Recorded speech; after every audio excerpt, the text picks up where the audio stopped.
할렐루야. 반갑습니다. 우리가 신앙생활 하면서 은혜가 없으면 목사도 장로도 권사도 집사도 아무것도 아니에요. 은혜가 있을 때 재구실을 할 수가 있고, 은혜가 있을 때 그 직분을 감당할 수가 있고, 은혜가 있을 때 하나님의 사람, 성도답게 살아갈 수 있는 힘을 얻을 수가 있지만, 만일에 우리에게 은혜가 멀어지면 아무것도 아니에요. 그래서 그리스도인이 우리가 신앙생활을 한다는 자체는 은혜를 먹고 은혜를 얻고 은혜의 생활을 그냥 하는 겁니다. 믿음 생활 가운데에서 은혜를 받으면 신앙생활이 수월해지고 감사가 나오고 삶 자체의 행복감을 느끼고, 교회 오는 자체가 부담이 되는 것이 아니라 예배 드리는 것이 기다려지고 그 시간을 사모하고 또 그때를 준비하면서 살아가는 것이 은혜 받은 사람들의 모습이에요. 만일에 하지 못해서 이 자리에 나왔다면, 끌려서 나왔다면, 자의에 아니고 타의에 의해서 나왔다면 그분은 은혜의 체험을 좀 멀어진, 그런 은혜의 체험과 멀어진 사람이라 생각해도 틀리지 않을 겁니다.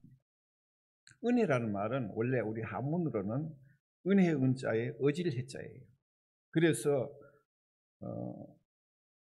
우리 국어의 정확한 사전에 사는 이야기는 베풀어 주신 혜택이에요. 은혜가 뭐냐? 베풀어 주신 혜택이 은혜라는 겁니다. 그럼 성경에서 말하는 은혜라는 것은 로마서 3장 24절에 보면은 그리스도 예수 안에 있는 속량으로 말미암아 하나님의 의뢰로 값없이 의롭다 하심을 얻은 자가 되었느니라.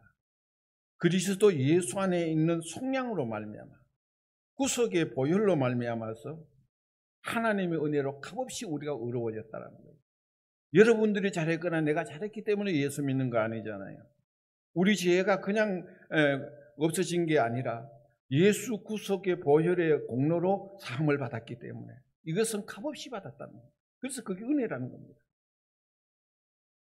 누구든지 은혜로운 생활을 싫어하거나 회피하는 것은 아니지만 은혜의 주인공이 되는 것이 그렇게 쉽지는 않다는 겁니다.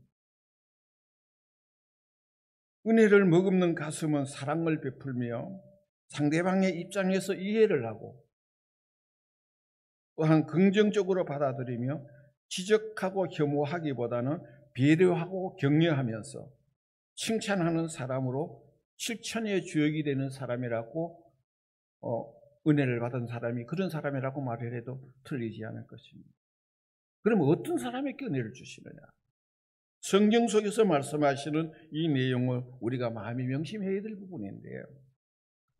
베드로전서 5장 5절에 보면은 교만한 자를 대적하시되 겸손한 자에게 은혜를 주시느니라. 교만한 자는 하나님이 대적하신다는 거예요. 그러나 겸손한 자에게는 하나님이 은혜를 주신다고 했습니다. 우리는 은혜를 받아야 한다고 했는데 은혜를 입어야 성도다운 생활을 할 수 있는데 은혜로운 삶을 어떻게 영위할 수가 있을까요? 각박한 세상에서 믿음의 생활을 유지하기 위해서는 은혜를 체험하고 은혜로 감사하고 은혜로 사랑하고 조건 없이 아껴줄 수 있는 사람으로 변화받게 되는 것이 은혜로운 사람의 모습이에요. 이는 자신의 죄를 예수 그리스도의 피로 속죄함을 받은 확신이 있는 사람이어야 가능합니다. 여러분, 우리들 삶 가운데 은혜를 받으면 은혜가 있으면 해결이 되어지고 아무 문제가 없는 것도, 은혜를 못 받으면 그것이 다툼이 일어나고 시시비비가 되어지고 불화의 원인이 되는 것을 봅니다. 똑같은 가정에서도 은혜가 있으면 그 가정이 화목한 가정이 되어지고 굉장히 즐거운 행복한 가정이 되지만 은혜가 없으면 그렇지 못해요.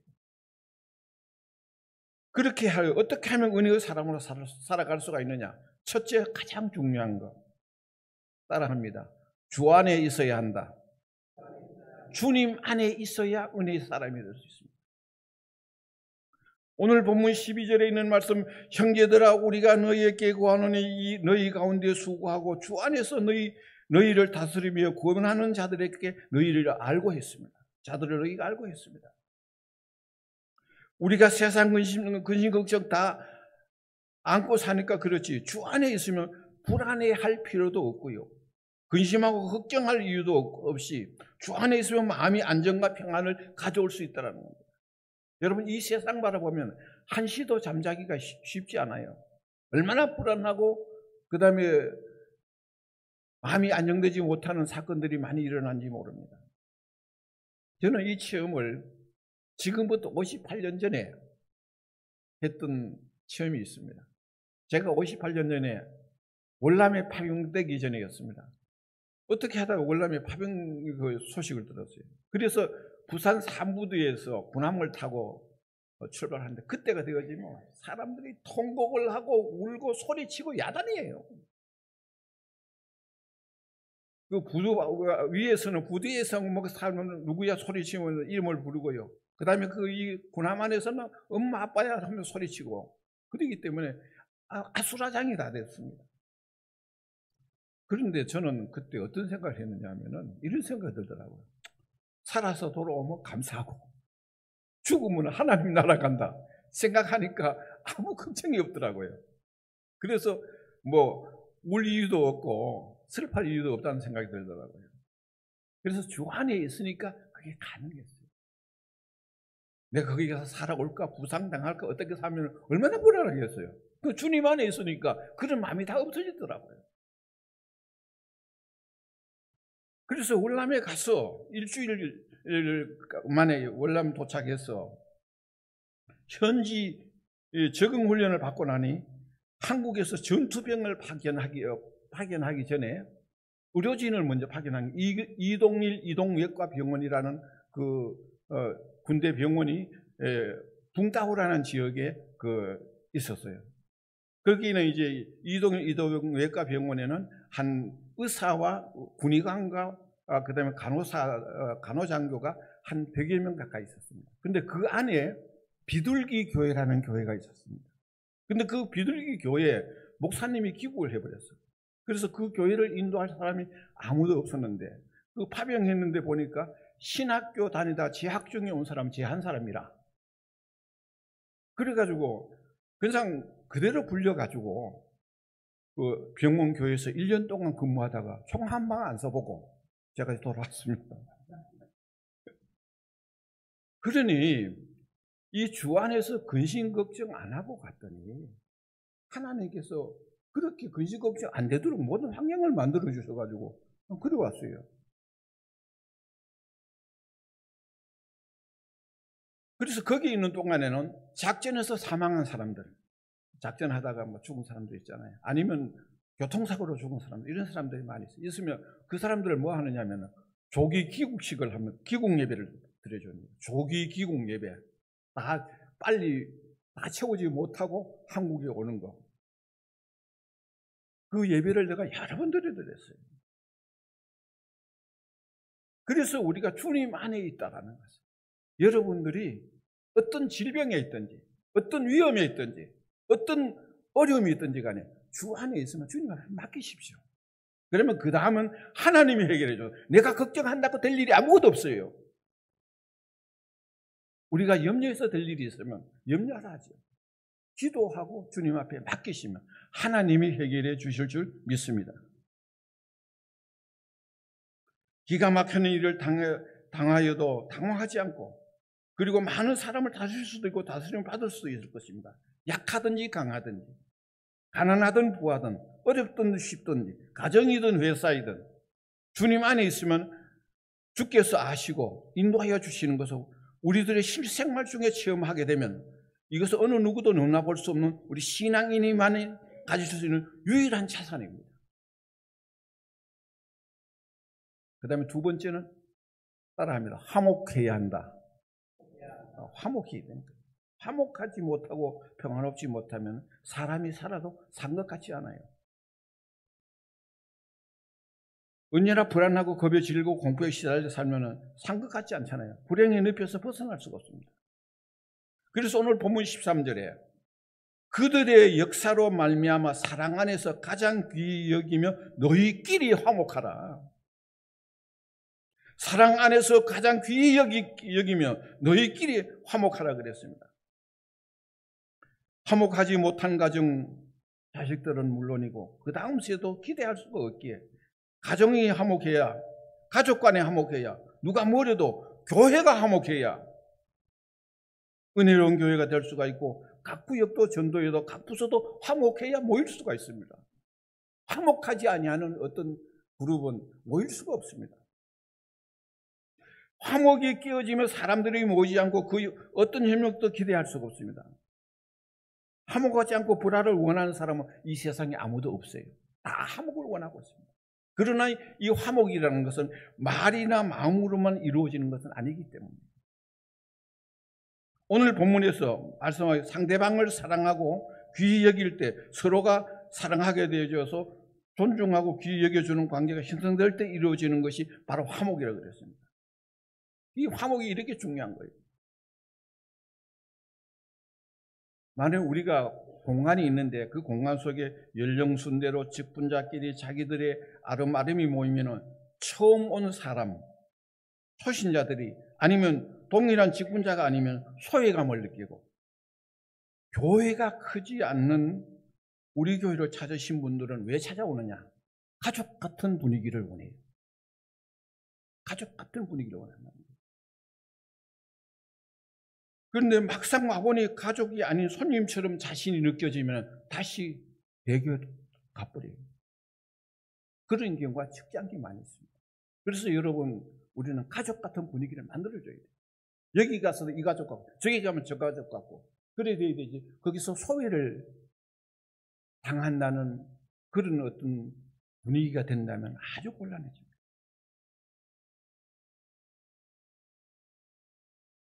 원수를 사랑하기 어렵다면 이웃을 내 몸까지 살피지 못한다 하더라도 우리끼리라도 화목하자는 거예요. 우리끼리라도. 다른 걸 못한다 그래도. 오늘의 화목이 올 방법을 그렇게 어렵거나 힘든 것이 아니라 귀히 여겨주고 사랑하며 가까워지고 그리고 화목해지는 것입니다.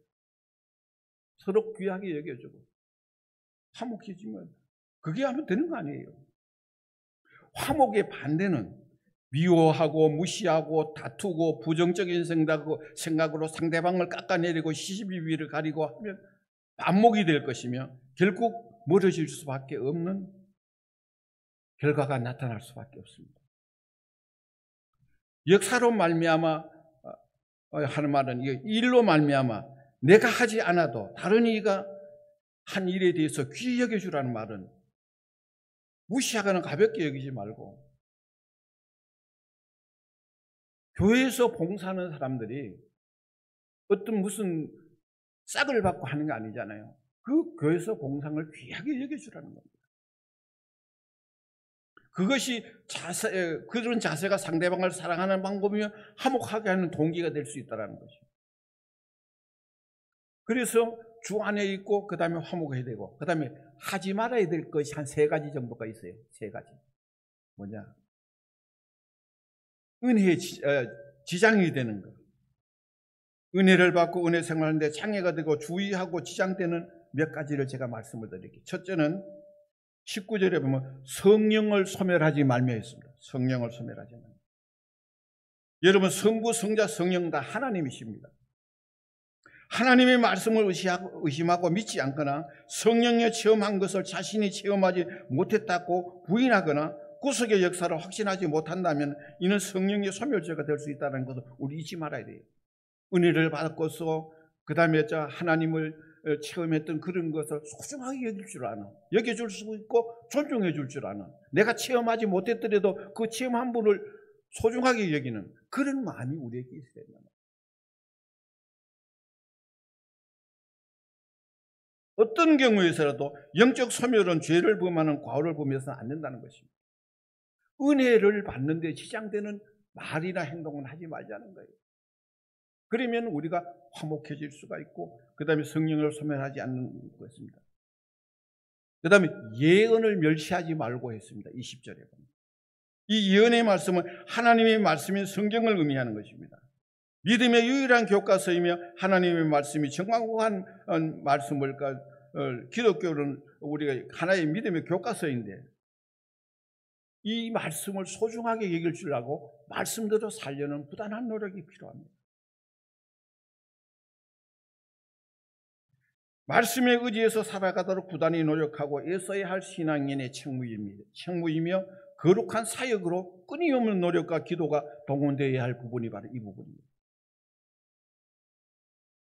여러분, 성경 말씀을, 하나님의 말씀을 믿음 아닌 일반적인 눈으로 보면 무가치해 보이고 의미가 없는 무시해도 부인할 수밖에 없는 그런 특정 종교인들의 것으로만 폄하하고 그렇게 생각할 수 있습니다. 그러나 우리는 하나님의 말씀이라면 거기에 순종해야 되잖아요. 거기에 복종하며 살아가는 것이 우리 신앙인이잖아요. 그래서 이 믿음의 삶을 사는 성도들은 이 생명의 말씀을 진리로 알고 믿으면 혼신을 기울여 살려고 하는 신앙인이 되어야 된다는 것입니다. 어떻게 하면 이 하나님의 말씀대로 살 것입니까? 여러분, 한 주간에 와서 우리가 여기서 1시간 예배를 드리잖아요. 1시간 예배를 드리면 목사님의 말씀 중에 한두 가지는 내 가슴에 찔리는 게 있어요. 내 인데 은혜가 되는 게 있으면 그거 있으면 그것 가지고 내가 좀 살아보자라는, 내가 그대로 한번 시전해보자라는 그런 마음을 가지고 하면요, 참 은혜스럽습니다. 예언을 멸시하지 말라는 의미는 하나님의 말씀을 듣고도 읽고도 그 말씀대로 믿지 못하고 행하지 않는 것이 결국 예언의 말씀을 멸시하는 거예요. 은혜를 받았고 말씀을 들었고 말씀을 읽었는데 성경을 몇 번 봉독했다 그랬는데 오늘 뭐 700 몇 번째 누가 성경을 읽었더라고요. 그랬다면 그 말씀이 내 마음에 담겨져 가지고 내 삶 속에 젖어들면 생활 속에서 그대로 실행되어 나가는 이러한 삶이 있어졌을 때 우리에게는 놀라운 역사를 체험할 수 있습니다. 그 다음에 세 번째는 악은 그 모양이라도 버리라 그랬습니다. 22절. 악은 어떤 모양이라도 버리라는 거죠. 더 쉬운 말로 한다면 악은 흉내라도 내서는 안 된다는 것입니다. 비신앙적이고 세속적이고 인간적인 것은 악과 죄에 가까울 수가 있으며 농담이라도 장난이라도 악에서 멀리하는 것이 은혜로운 생활에 도움이 될 수 있다는 것입니다. 믿음에 도움이 되지 못하고 불신앙적인 것들이 믿음의 악이 될 수 있는 것을 우리는 유념하면서 자신이 어떻게 하면 영적 건강을 유지하면서 믿음으로 거듭난 삶을 살아갈 수 있을까 하는 것을 고민하고 기도해야 됩니다. 여러분, 우리가 신앙생활을 하다가 교회 밖에 가서 불신자의 모습으로 보이려면 그건 쉬워요. 아무렇게나 하면 돼요. 그러나 내가 신앙인답게 살아간다는 것은 그렇게 쉽지 않잖아요. 그래서 우리 삶 속에 그것이 젖어들고 그것이 배어나고 그것이 마음속에서 우러나올 때 이것이 기독교를 대변하고 전도하고 그 다음에 하나님의 복음을 증거하는 역사가 되는 거예요.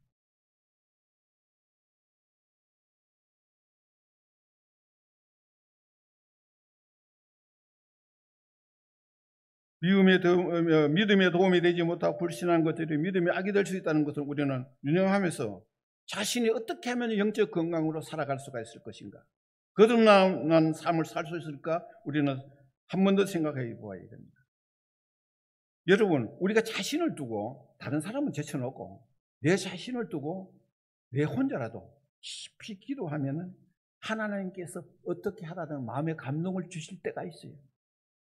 번번이 다 그렇진 않지만은 내가 이렇게 살아야 되겠구나, 이렇게 해야 되겠구나, 그럴 때가 있습니다. 그렇다면 그것을 소중하게 여기면서 마음에 깊이 새기면서 그대로 실천하는 거예요. 사람은 그렇습니다. 은혜스러운 분을 가까이 하게 되면 자신도 모르게 은혜스러운 사람이 될 수가 있고요,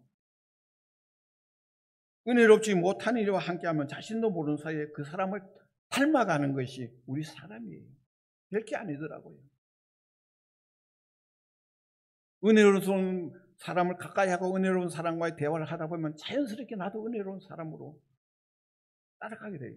그렇지 못한 사람에게 하면 자꾸 그렇게 따라가게 되죠. 그래서 긍정적인 분과 함께하면 긍정적인 사람으로 자리매김이 되어지고, 부정적인 사람과 함께 하다가 보면 부정적인 생활로 바꾸어지는 것을 우리는 얼마든지 볼 수가 있습니다. 그래서 잠언서 5장 22절에는 악인은 자기 악에 걸리며 그 죄의 줄에 매이나니라고 했습니다. 성경은 악은 죄의 줄에 매여 있으므로 악은 죄의 산물이며 죄의 증거가 악으로 나타난다는 것을 우리는 명심하면서 죄의 근처라도 가지 말고 악의 모양이라도 버려야 된다는 것입니다. 은혜가 안 되고 믿음에 도움이 안 된다면 가능하면 거리를 두는 것이 좋습니다. 그게 우리가 이 땅에서 살아가는 삶의 하나의 생활의 계명이라 해도 과언이 아니에요.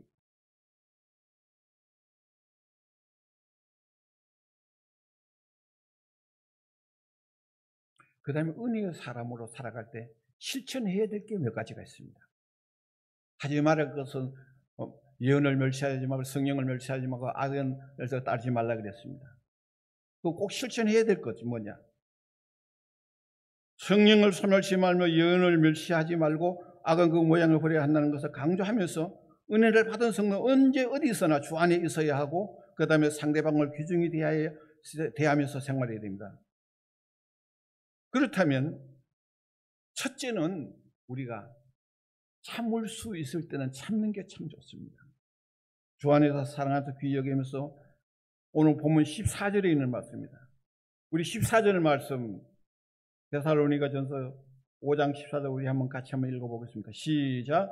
또 형제들아 너희를 권하노니 게으른 자들을 권계하며 마음에 약한 자들을 격려하고 힘이 없는 자들을 붙들어주며 모든 사람에게 오래 참으라. 아멘. 여러분 이 말씀의 내용은 때로는 불편하고 답답해도 성가셔도 심지어는 억울해도 참으며 모든 것이 드러나고 결과가 나타나서 문제가 해결될 때가 온다는 것입니다. 그래서 참 중요한 것은 우리 인내하는 거예요. 기분 나빠도 마음이 좀 상해도 자존심을 구겨도 조금은 참아보자는 거예요. 그러고 나면 한참 지나면은 하나님께서 그 일을 전화위복이 되도록 만들어주시는 그런 것을 보세요. 여러분 오래 참는다는 것은 사랑할 때 가능하시지 사랑이 없거나 사랑하지 않으면 참을 수가 없어요. 사랑이 인내의 에너지가 될 수가 있습니다. 자식을 사랑하니까 참아주는 거고 부모를 공경하니까 참아주는 거고 우리 그래서 서로 이 사랑이 있을 때 참을 수가 있어요. 이웃을 참을 수 있는 것도 그 이웃을 사랑하고 전도해야 되겠다는 이런 마음을 가지면은 할 말 다 할 수가 없습니다. 오래 참는 것은 사랑하고 있다는 증거로 볼 수 있으며 더 이상 참을 수 없다는 것은 사랑할 수 있는 한계점이 지나서 폭발하게 된다는 하나의 근거이기도 합니다.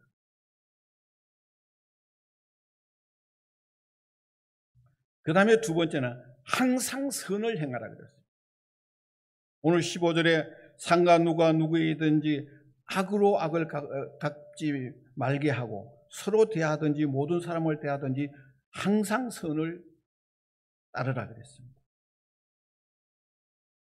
악에게 로마서 12장 21절에는 악에게 지지 말고 선으로 악을 이기라 그랬습니다. 악을 이기는 방법은 악으로 악을 이기는 것이 아니라는 거예요. 악으로 공격을 했을 때 선으로 방어를 하라는 거예요. 그러면은 그것이 해결된다는 거예요. 악으로 악을 갚는 것이 은혜 받은 사람의 자세가 아니라는 것입니다. 상대방이 이웃이 무슨 짓을 하든지 우리는 선으로 대하는 것이 구속의 은총을 받은 성도들의 할 바요 직무라는 거예요. 이게 쉬운 일은 아니에요. 못된 말을 했는데 내가 선하게 대한다는 것이 그건 쉽지 않잖아요. 그런데 분명한 것은 로마서 12장 19절에 보면 이런 말씀이 있어요. 원수 갚는 것이 내게 있으니 내가 갚으리라 주께서 말씀하시네라. 우리가 주님 말씀 의지해서 악을 공격을 받았더라도 선으로 방을 하게 되면 원수 갚는 것을 하나님이 알아서 하신다는 거예요. 참 놀라운 사실이에요. 이 부분이 있으니까 우리가 예수 믿으면서 꼭 참을 수도 있고 그 다음에 어려운 것도 극복할 수가 있는 것이지, 만약 이런 대목이 없다면 억울해서 어떻게 살겠어요? 그런 거 아니겠어요?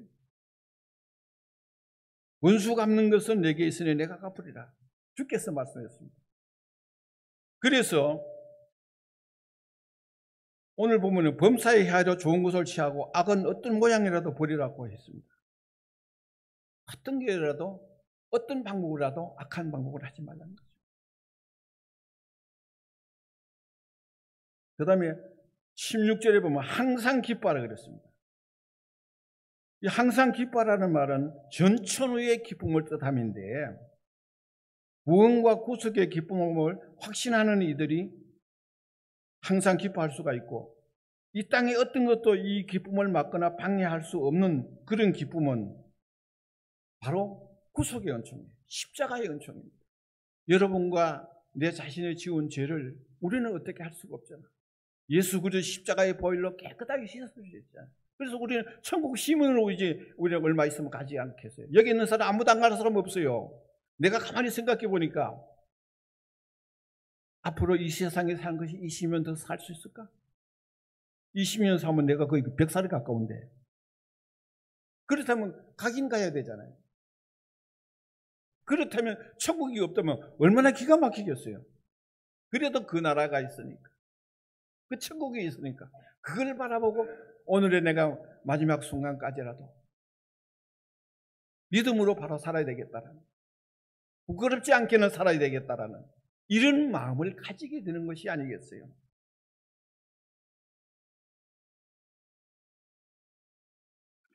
자신의 죄와 구속의 은총을 생각하며 영원한 생명을 주시는 하나님의 선물을 생각하며 기뻐하지 아니할 수가 없어서 항상 기뻐할 수 있다라는 거예요.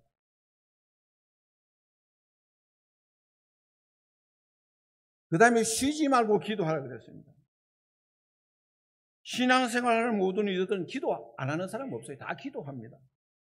문제는 기도를 지속적으로 하지 못하거나 아니면 기도는 하는데 기도하기 전보다 삶의 변화가 나타나지 않아서 항상 기도하는 마음으로 전도하는 마음 자세가 된다면 정말로 좋겠어요.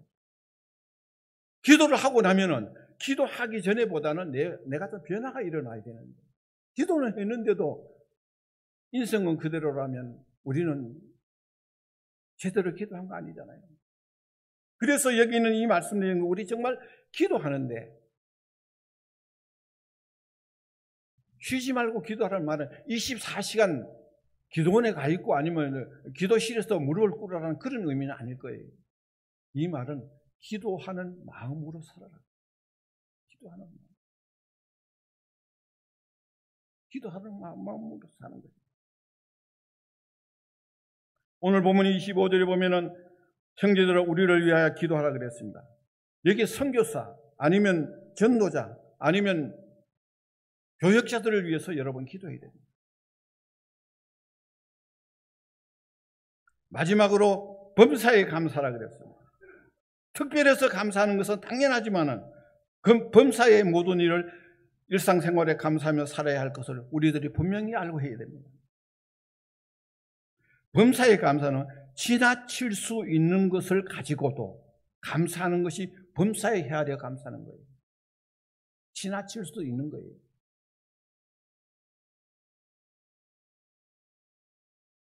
저는 요즘 매일 자고 일어나서 아침에 둘이서 예배를 드려요. 예배를 드리며 제일 감사한 게 뭐냐면 일단 둘이서 예배 드리니까 감사한 거예요.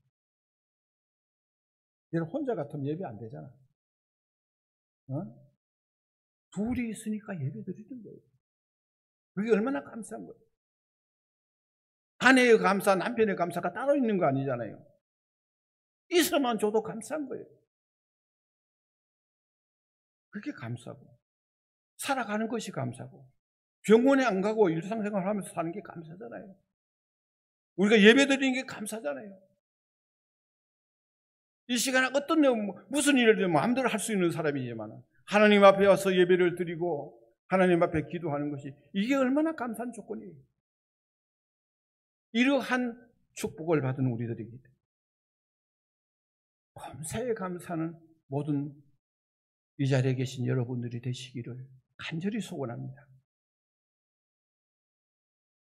다른 이들이 불평하여도 우리는 나는 감사할 수 있어야 합니다. 좌우지간 감사, 조건 없는 감사, 생활 중에 감사하는 삶을 의미하는 것입니다. 이제 말씀을 마무리 짓겠습니다. 은혜로운 그리스도인이 되려면 첫째는 주 안에 있어야 하고, 두 번째는 서로 사랑하고 귀히 여기고 화목해야 되고, 세 번째는 오래 참아야 된다는 거예요. 권면하고 마음에 약한 자들을 붙들어주고 오래 참는 인내력을 가져야 되고, 네 번째는 하지 말아야 될 것. 세 가지.